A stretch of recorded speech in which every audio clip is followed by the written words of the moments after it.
everyone, and welcome back. This week I'm going to be going over some of my favorite fantasy / romantasy duologies and trilogies. A lot of my favorite books and series are duologies and trilogies because for me, I feel like a lot of the time when I read a longer series, there's one or two books that just kind of feel like filler and that I don't love as much as the rest. And with standalones, sometimes it feels a little rushed. So for me, a duology or a trilogy is that perfect happy medium. I have some on here that I have finished, I have some on here that are still currently being written, and one or two that I'm still reading but are finished. And then I have a couple to mention at the end that I have on my shelves that I'm excited to read but that I haven't started yet. I've also started a bookstagram, so if you're interested, I will leave that in the description as well as my Goodreads. But let's get started with the first trilogy, which is the Folk of the Air trilogy by Holly Black. And the first book is The Cruel Prince, the second book is The Wicked King, and the third book is The Queen of Nothing. And then there are novellas. There's one really short, like 50-page, it's more like a bonus chapter, and then there is How the King of Elfhame Learned to Hate Stories. And this is pretty short as well. It's like 173 pages. And I haven't actually read this one yet, but I have finished all three in the main trilogy and the other novella. And in this one, we are following Jude, who is living in the Fae realm as a human after a Fae general killed her parents and took her and her sisters back to Fae and raised them. And Jude desperately wants to fit in and belong in Fairy, but the fairies hate mortals. So we are following her journey, trying to find a place where she can fit in and be happy in Fairy. And this is a YA fantasy with cruel, mischievous fae. This has a whimsical, magical world that's really beautifully written. We get interesting, well fleshed out, complicated characters, some of which are not very likable, but I still really enjoyed reading them and they were well written. And it felt like they weren't meant to be likable. Like I said, these are cruel, mischievous fae that manipulate and take advantage of mortals. And the romance is more of a subplot in this one. It's more fantasy forward, but it is a true enemies to lovers for sure. One of the only true enemies to lovers I think I've ever read. And the romance we did get was really beautiful. I really enjoyed it. So definitely recommend if you want a YA fae fantasy. These books are on the shorter side. Second on my list is The Crimson Moth by Kristen Ciccarelli, and this is a duology. And in this we follow Rune, who is a witch, and Gideon, who is a witch hunter. Rune is a vigilante known as the Crimson Moth, who rescues other witches from being purged by the witch hunters. Rune decides to court Gideon, who is the captain of the guard, in an attempt to throw the guard off after a rescue plan goes wrong, and also hoping to gain some insight into what the guard is planning. And Gideon suspects that Rune is not actually fully the vain socialite that she pretends to be. So he pretends to court her back, hoping to figure out what she's up to. And this is a witch hunter, paranormal fantasy romance. I loved this really exciting, tension-filled cat and mouse game between Rune and Gideon. And these are the kind of characters that are complicated and can frustrate you at times. Imperfect characters, and I tend to really like imperfect characters. So if you're looking for a more exciting, tension-filled romantasy duology, then I definitely recommend this one. Next up is the Letters of Enchantment duology by Rebecca Ross. And this is set in a world where we have a god and a goddess at war. We follow Iris, who's struggling to keep everything together after her mother has quit her job and is struggling with alcohol, and her brother Forrest has gone to the front lines. Iris has been writing letters to her brother and slipping them under the closet door where they disappear, and she assumes they are magically being sent to her brother, but they're actually going to her work rival Roman Kit. Roman and Iris both work at the Oath Gazette. They are both fighting for the position of columnist, and Roman knows that Iris is writing him the letters based on things that she said, but she does not know who they're going to. This is a YA romantasy duology with a standalone prequel. The prequel is Wild Reverence. You don't have to read this to read the duology. You don't have to read the duology to read this. But I really love all three of them. I still would definitely recommend this one. But this one is adult and the other two are YA. But this has a really interesting and unique magic system. A really magical world that pulls you in with beautiful writing. I was pulled into the story right away both times that I've read it. Some of my favorite characters and found family are in this story. A really beautiful romance, one of my favorite romances. This is just one of my all-time favorites in general, so I definitely recommend this one. Next is the Elements of Cadence duology, also by Rebecca Ross. And in this one we follow Jack, who is summoned home to the Isle of Cadence after spending 10 years on the mainland at university to hopefully help find some young girls that have been disappearing. When he gets to Cadence, he finds out that he was actually summoned by Adara, who is his childhood enemy and is the heiress of the East. Adara summoned him because he is studying music at the university, and only a bard's music can draw out the spirits, and they believe that these spirits are responsible for the disappearances. So the two of them reluctantly work together to find these missing girls. This is another one of my all-time favorites. This is a romantasy duology with elemental fae and a unique magic system where magic is wielded through their craft, such as making clothes, weapons, stuff like that. There was some really interesting lore and legends in this story that I really enjoyed. I really loved the world building overall. I thought it was really interesting and well done. I loved the characters in this, especially the side characters actually, and the side character romance. I think I loved them even more than the main characters. And there's this really incredible world that just feels alive because it's basically controlled by these elemental fae. And I really loved this one, definitely recommend it. If you're looking for a fae romantasy with unique magic and a world that just really feels alive, I definitely think you would enjoy this. Next is the Emily Wilde trilogy by Heather Fawcett. And we are following Emily Wilde, who is a professor at Cambridge University. Emily is creating the world's first ever encyclopedia of fairies, and her research takes her to a small village to study some elusive fae called the Hidden Ones. And while she's there, her academic rival, Wendell Bamblebee, shows up and involves himself in her work.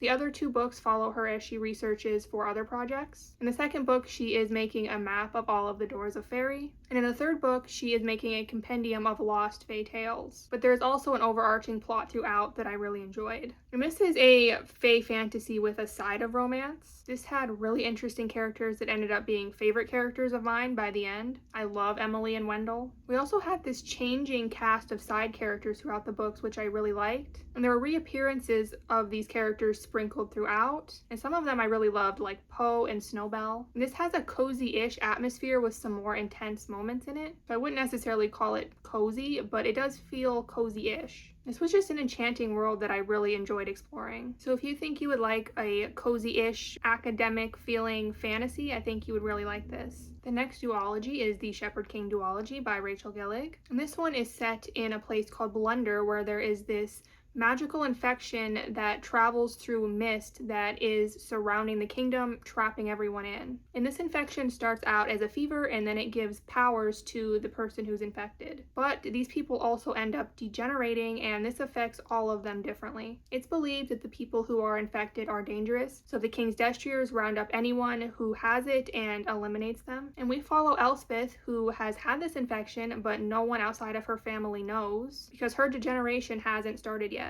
And she also has an ancient spirit living in her head called the Nightmare. And there's also these Providence cards that are similar to tarot cards. And these cards can give anyone powers. These are legal, but they are also rare and valuable. And then one night, Elspeth is stopped on her way home by a masked highwayman who she assumes is looking for some of these cards to steal and sell. But it's actually the king's nephew and the captain of the Destriers who is hoping to find all 12 of these cards and reunite them, because that will lift the curse and cure this infection. This one is a gothic romantasy that is more fantasy forward. This has a great, creepy, gothic atmosphere that I really loved. This has a really unique magic system with these cards, and I also really like that magic actually has consequences. They have this degeneration for the infection, and then using these Providence cards too long also causes negative effects. And there's also really great side characters in this that get more involved in book 2, and those side characters probably ended up being my favorite characters in this story. So if you're looking for a more dark gothic romantasy, I would recommend this one.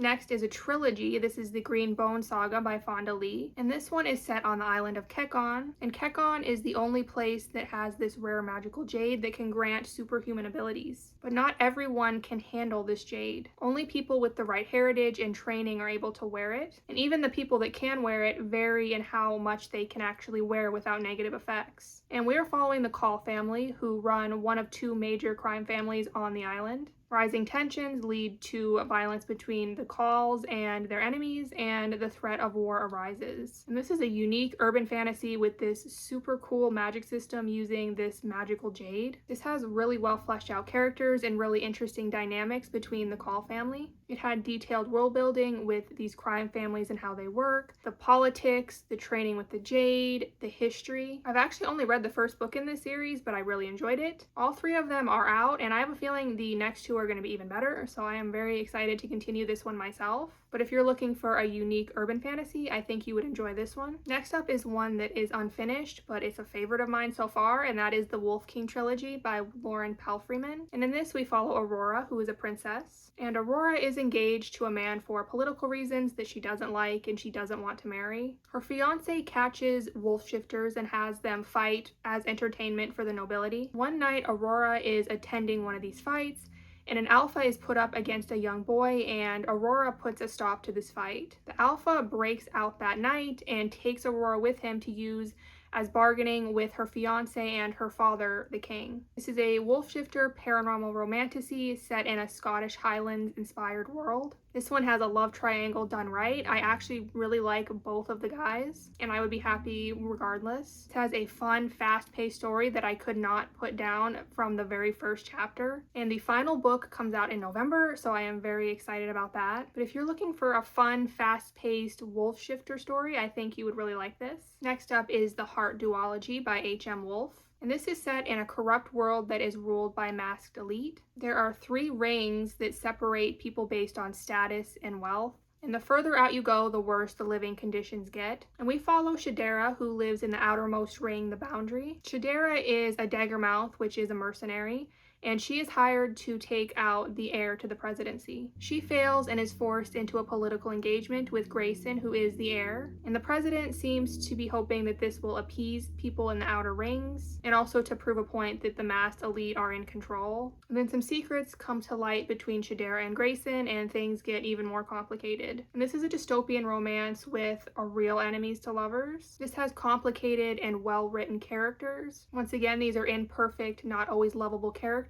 There's side characters in this that I absolutely love. It has an exciting and nerve-wracking plot that had me hooked. There's only one book out right now, Daggermouth. I don't know when the next book will be out, but I am very excited about it. So if you're looking for a dystopian romance, I recommend this one. Next up is The Shield of Sparrows by Devney Perry, and I'm pretty sure this is going to be a trilogy. And in this one, we follow Odessa, who is a princess. And Odessa's sister has been training her entire life to be the Sparrow and be married off to another kingdom to fulfill the treaty, the Shield of Sparrows. But when the prince shows up, he wants to marry Odessa instead. So she's forced to adapt and figure out how to play the role of the Sparrow and what all that actually will entail. There's also the threat of monsters, including the Crux Migration. The Crux Migration is meant to be happening soon, and it's historically a very deadly event. And the Crux are giant bird-like monsters that attack whatever they fly over when they migrate. This one is a romantasy with monsters and an interesting magic system that I actually don't know that much about yet. I've only read the first book. The second one just came out. I'm hoping to read it very soon. I really enjoyed the world building in this one. I found the backstory and the history really interesting. The monsters add really great tension to the already exciting plot.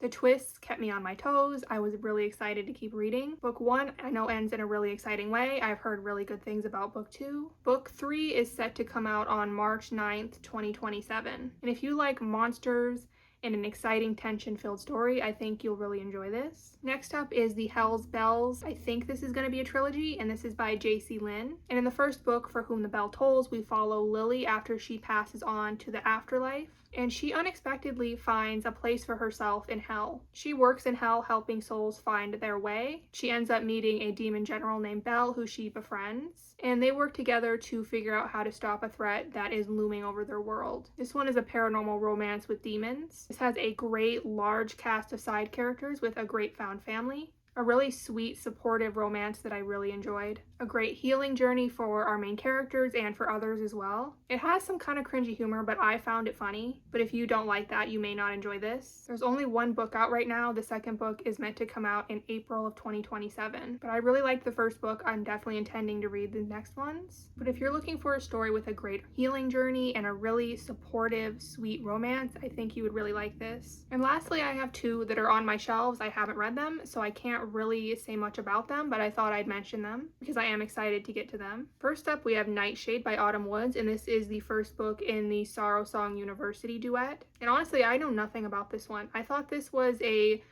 dark academia fantasy romance. I now am not sure. In the back is talking about the mafia, but it is tagged as fantasy on Goodreads. I have no idea what to expect with this one, and that's really exciting, honestly. I think the second book is coming out sometime this year. I'm not positive on that, but I'm excited to get to this one. And lastly, I have The Night and the Moth by Rachel Gillig. And this is the first book in the Stonewater Kingdom duology, I believe. And I mentioned Rachel Gillig earlier. She wrote the Shepherd King duology, which I really love. So I'm sure I'm going to love this one as well. I know the second book to this comes out in September, so I'm saving this one to read until closer to book 2. I don't know much about this one either. I know it's also like a gothic romantasy. And we follow Sybil, who is a diviner. And in her dreams, she receives visions from 6 unearthly figures known as the Omens. And these visions help her predict terrible things before they occur. So people travel across the Stonewater Kingdoms to learn their futures from her dreams. She is nearing the end of her service, and then a mysterious knight arrives at the cathedral. Sybil's fellow diviners began to vanish, and so she has no choice but to seek his help in finding them. I know I've heard really good things about this one. I know a lot of people like this one better than the Shepherd King duology, so I am really excited to get to this. But that is everything on my list. Let me know in the comments what some of your favorite duologies and trilogies are. Don't forget to check out my Bookstagram and my Goodreads if you're interested. But I hope you all enjoyed this video, and if you did, please leave a like and subscribe. I would really appreciate it, and I hope to see you all in the next one.